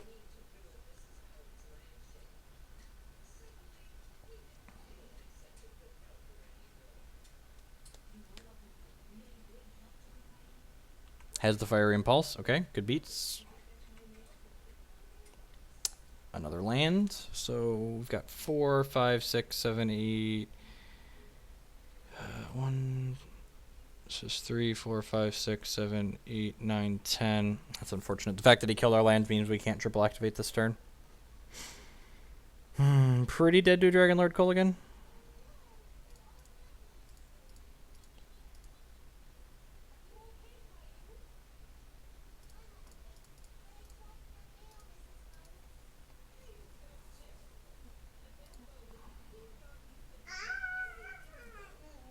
I mean, our opponent is 0-2 in their league. I guess we're 1-2, but like we got one match under our belt at least. There's one season's passed in the reserves.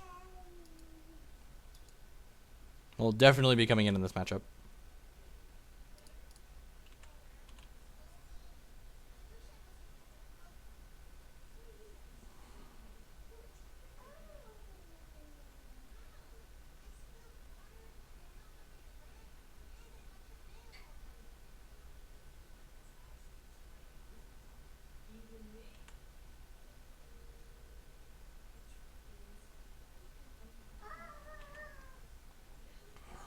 Alright, unfortunately we're getting a little low on creature land, so we're going to need to hit some action here.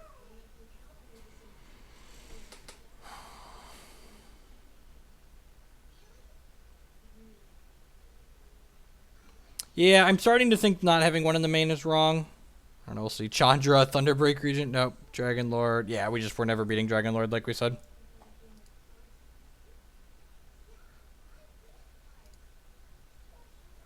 Oh wait, I wasn't dead. Whoops. This doesn't give plus, whatever. Yeah, we're gonna be dead the following turn. Yeah, that's fine. He can only attack us for 10 there, but we were pretty low to win. I thought we were dead on board, but that was incorrect, but it doesn't look like it mattered.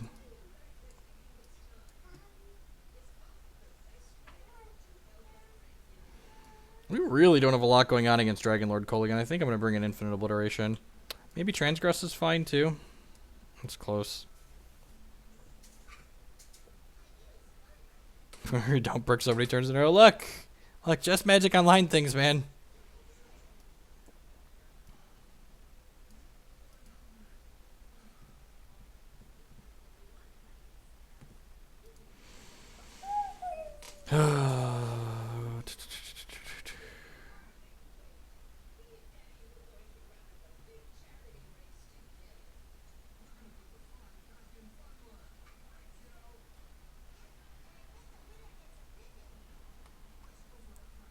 What cards do I not want? Maybe I don't want the pile of Transgresses. He's going to end up just playing everything off the top at some point. Transgress is good early, but it's bad late. Duress isn't the worst because it can let us check for removal before we deploy threats. Protector's fine? Yeah, that's probably true.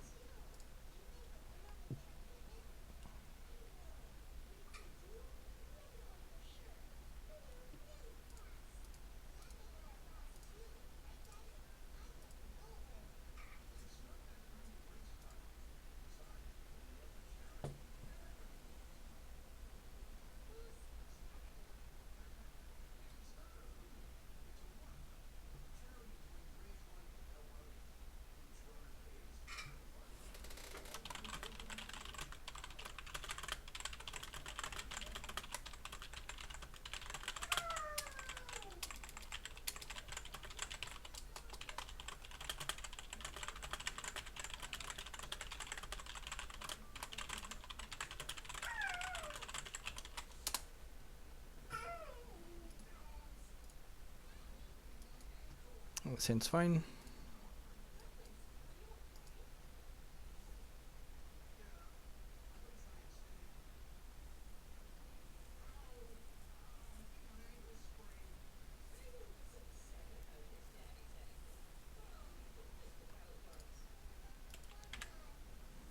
Also worth noting, opponent burned 9 minutes off their clock with that match. So if they play, or that game, if they play these games at, oh good, don't duress me. God bless you.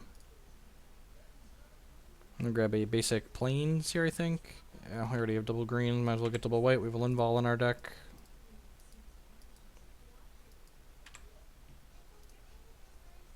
Let's go ahead and cast Read Some Bones.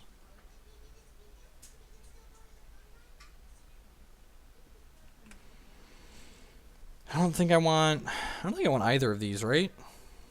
I'm not gonna have Definitely don't want price. I'm not going to have Spell Mastery guaranteed anytime soon. I think I'd like to find like Sylvan Advocate or Tireless Tracker, or I guess this could be a threat if we want it. It's just kind of slow. Let's bottom it for now.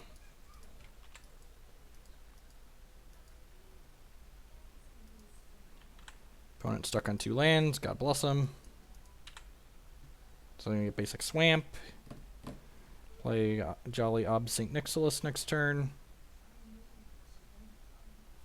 Alright, better lucky than good.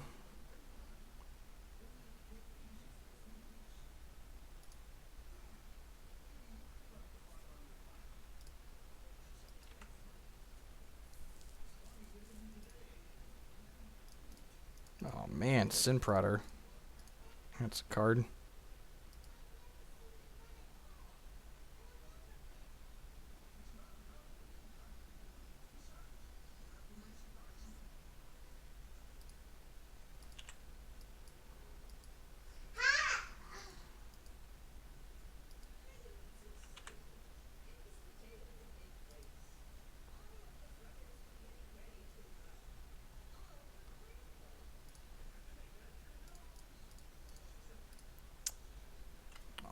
Play this out. Crunch with my 4 power. I guess I should technically draw with this first.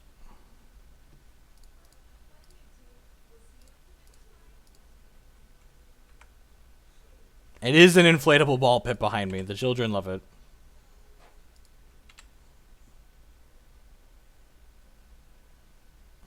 Hey, look, you found a 3rd land.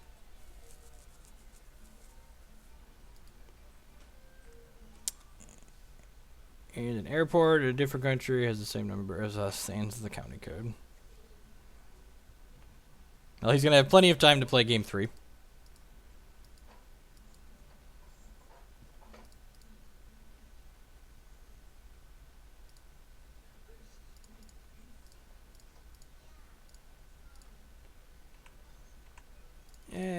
Technically should have left up double pane lands, but probably doesn't matter.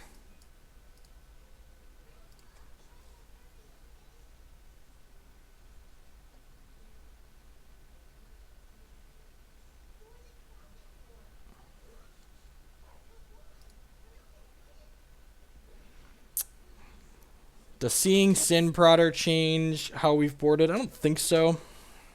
Maybe the Infinite Obliteration is silly. Let's just bring in an extra removal spell.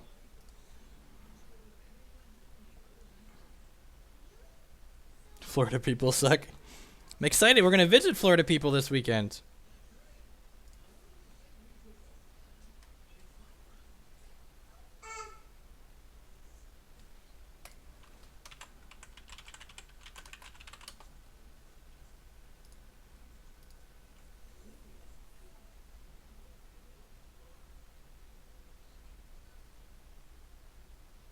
What on earth did you Google? The Google foo is strong. Sounds like my youngest is awake from his nap. We'll go up and grab him out of his crib after this game. Thanks for hanging out today, everyone. We battle some standards here. Got a little under 600 people hanging out. Thanks for choosing to spend part of your Monday afternoon here with us. If it's your first time by the stream, welcome. My name is Jeff Hoagland, professional Magic the Gathering player, and here on this stream we stream Constructed Magic and Constructed Hex several times a week.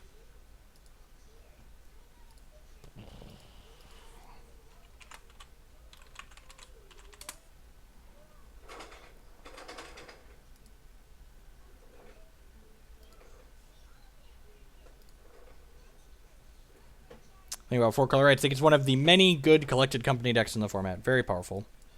Yeah, it sounds pretty good. Needs another land, but you know, 27 lands. Saying there's a chance. Such a boring troll too. Yeah, if you're gonna troll, can you at least like put a little effort into it? Yeah, that's the dress this time. So long. Read the bones, my old friend. Although I could see him taking Ruinous Path here. It's only a removal spell, depending on the context of his hand.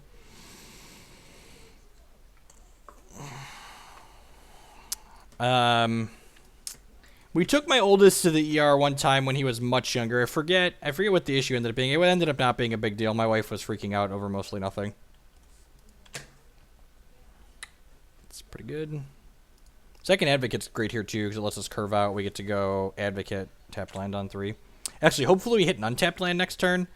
And then we can go Tireless Tracker, Evolving Wilds on 4. That would be hot.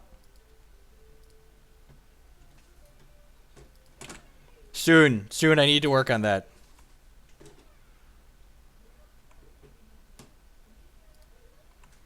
Orlando is standard for the open. That is why I'm playing standard today.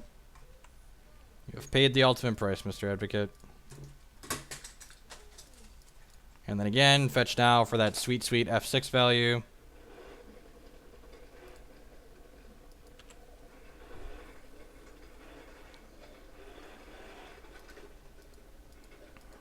Read, sure. Would love to draw Evolving Wilds next turn. Would settle for any land.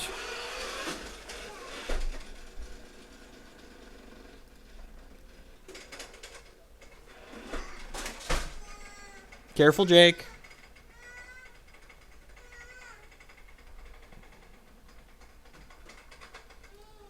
That's unfortunate.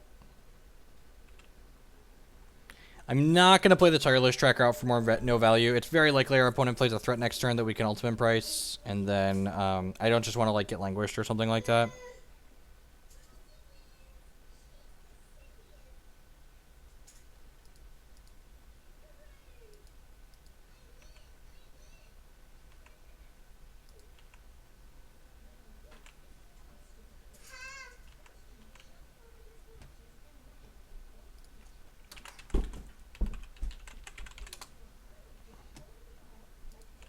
Someone have a link? There you go. God bless the MTT bot.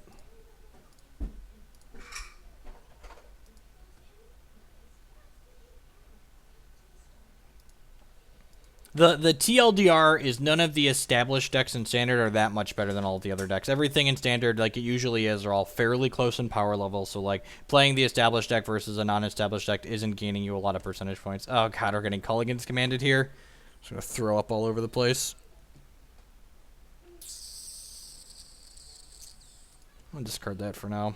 This card he knows about. You know one of these?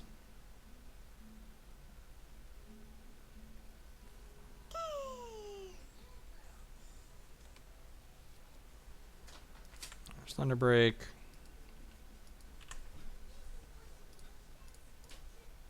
Land. God bless you.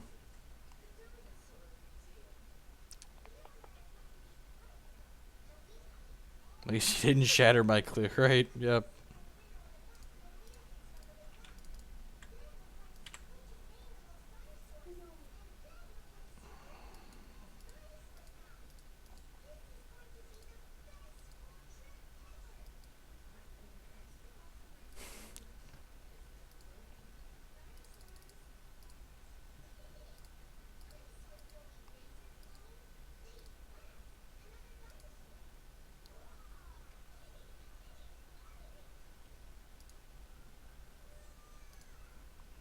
I might make a liar out of myself and play Modern after this league if we lose this match.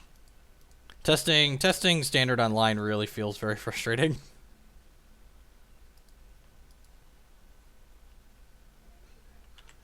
Dark Dwellers read the bones, gross.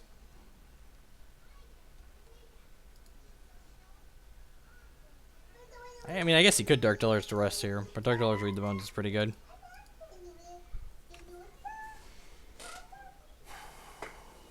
Every game of Standard I play makes me regret booking a trip to Orlando more and more.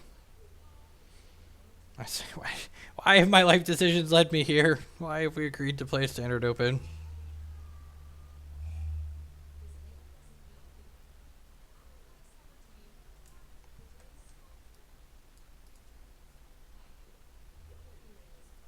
What do we do with the read? Top. That can't be good for me.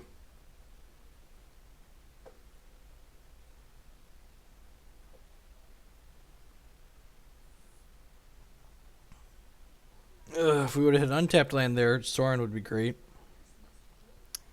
Suppose I could Den Protect. Yeah, I'm going to play Den Protector and get Evolving Wilds back here. Doesn't feel good, but...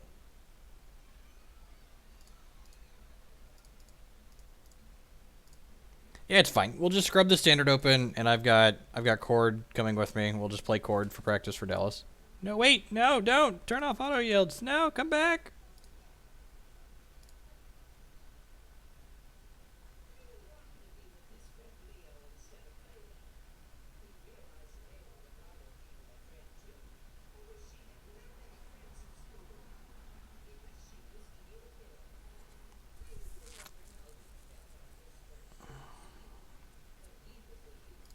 So I'd say we're in an okay spot here, except he just kept both cards on top with a Read the Bones, so...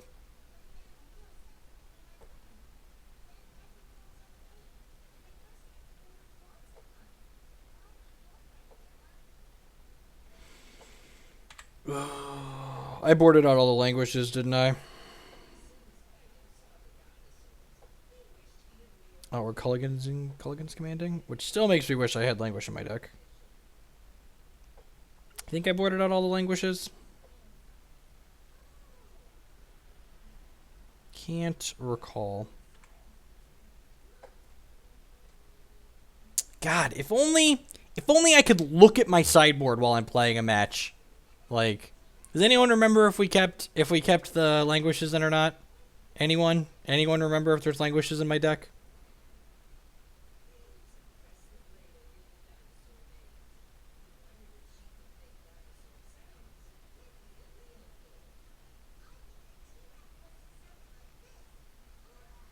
I did in fact board them all out. Excellent. Good job, Hoagland.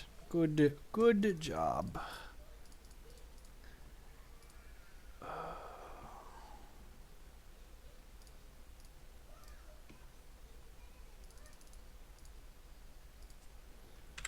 In Paper Magic, you can look at your sideboard, which would be great. Did I cut 3? I feel like cutting 3 was the right decision. So like, I genuinely don't remember.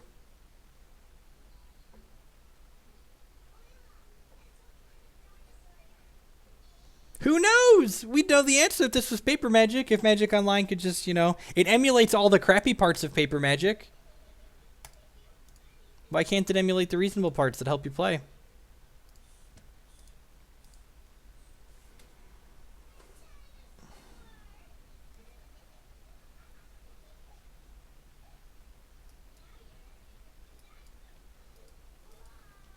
Worth those. Worth those if there's languishes in our deck. I cut 3. God, I hope so. It says another Read the Bones or something. Just gonna grind us out.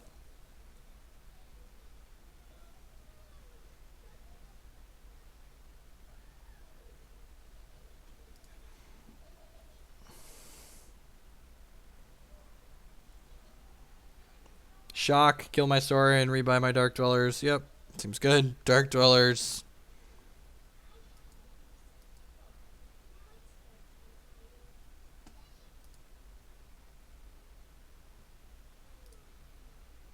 Maybe he just doesn't play anything else out here. That would be great. We could beat him doing nothing. He's probably going to like Dark Dwellers duress us. Dark Dwellers duress us seems real bad for us. Please just pass the turn. Have a heart.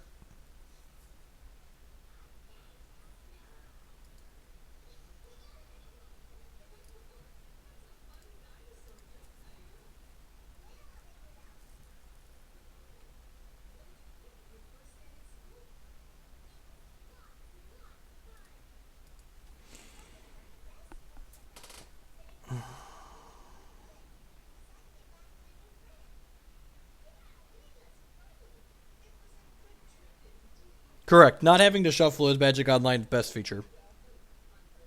One of easily the best feature. Not having to shuffle and deal with people not shuffling properly. Come on, bud. All your paths lead to me losing the game. Just pick one. Sure. You got it. Maybe you Culligan's command me to get the shock value.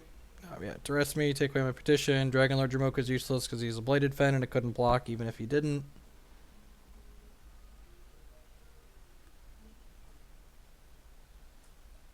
Can't play both of these.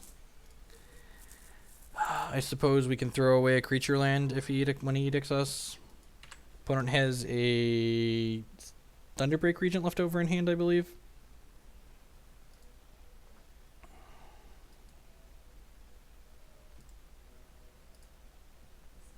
God damn it. I should have attacked with Shambling Vent there. I thought I turned off auto yields before it moved, but apparently I did not.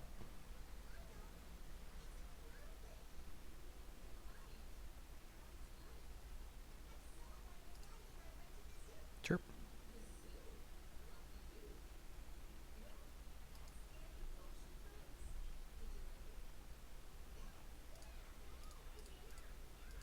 Alright, dead to a million things here.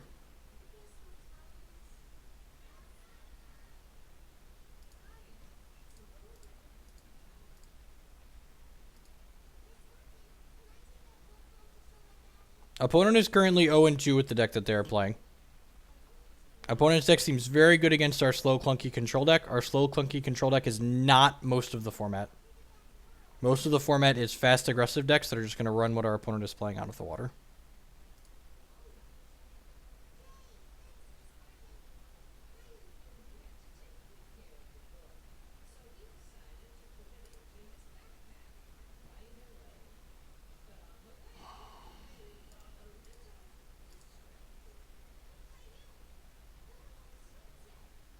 Yeah, it was just like I said, there's no way that like the cards we're playing can line up well against what our opponent's playing. I should probably just be like playing aggressive decks to like punish things that people are doing like this. And this is a lot of Magic Online. Like people asked earlier, like is Magic Online good for testing? And it's really not. Like Magic Online is great for an entertainment factor, but like in reality, it's just like even our deck. Like if someone comes and plays against the deck that I'm playing right now, they're not going to play against me and say, "Oh, this was good testing." They're like, "Oh, my opponent was playing a bad Abzan control deck, and like we crushed them, but it wasn't very useful." So.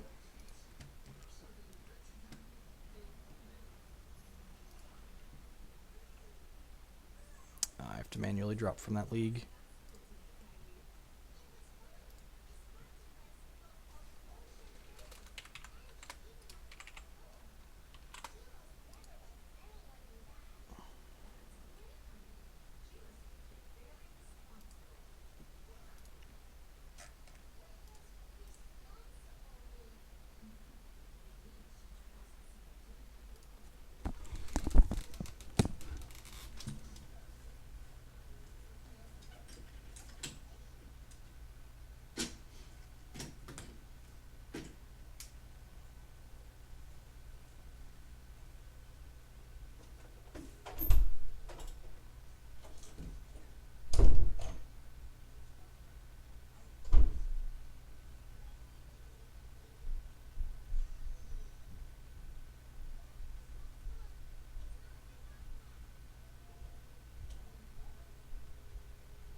Alrighty, let's go ahead and shift gears to modern. I think I'd rather just like play that.